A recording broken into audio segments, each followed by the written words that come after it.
please join me to welcome Miss Shelley Armato. Hi, Shelley. Welcome. Hello. How are you?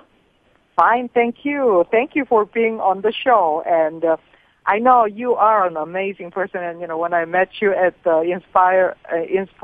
Inspiring Speakers workshop. Yeah.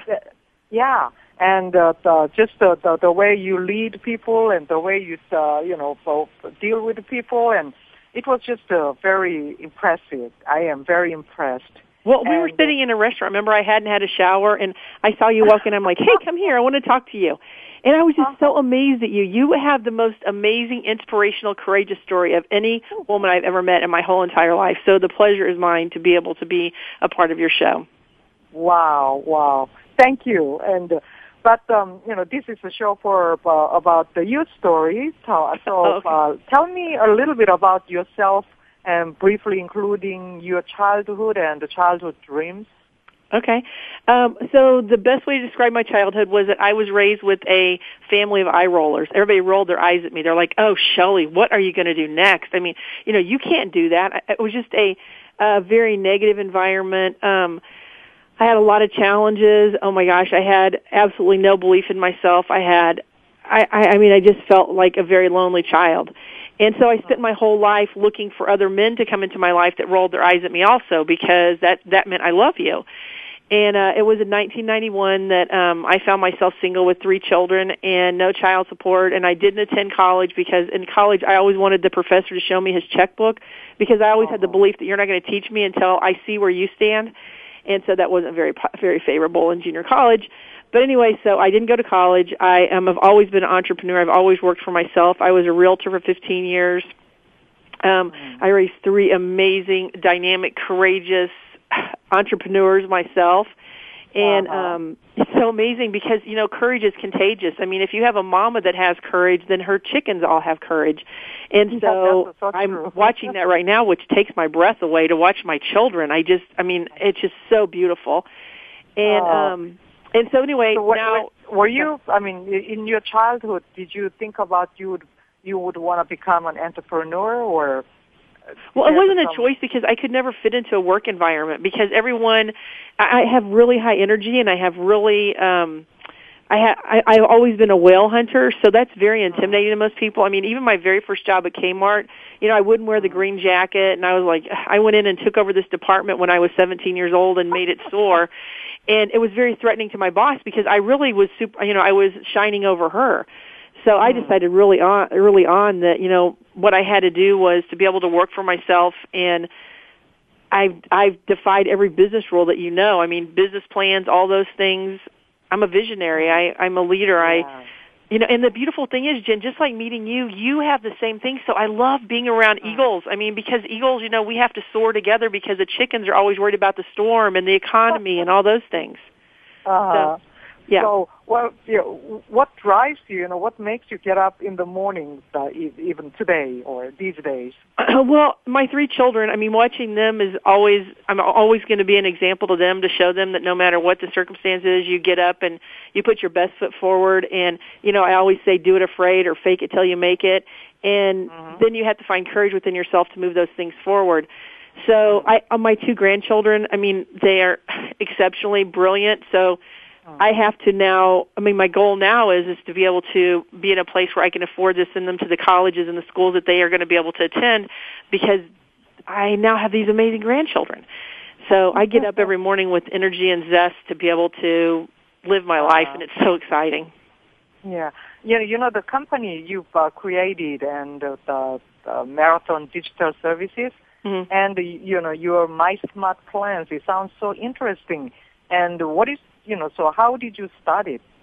Yeah, well, I have an amazing husband. This is my 3rd marriage, and that's mind-boggling in itself.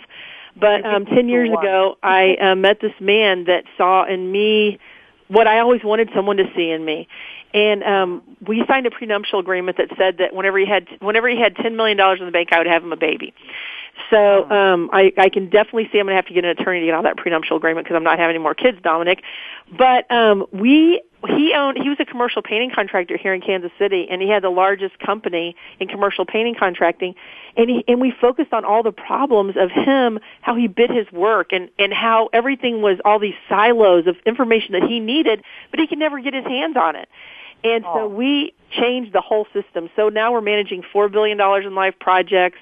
We're impacting the world, the whole construction industry. I mean, it is amazing. We just met with the Air Force, the Department of Defense, Balfour Beatty, J.E. Dunn is we're on their standard operating procedure. We have impacted the world, and our company just now is 4 years old.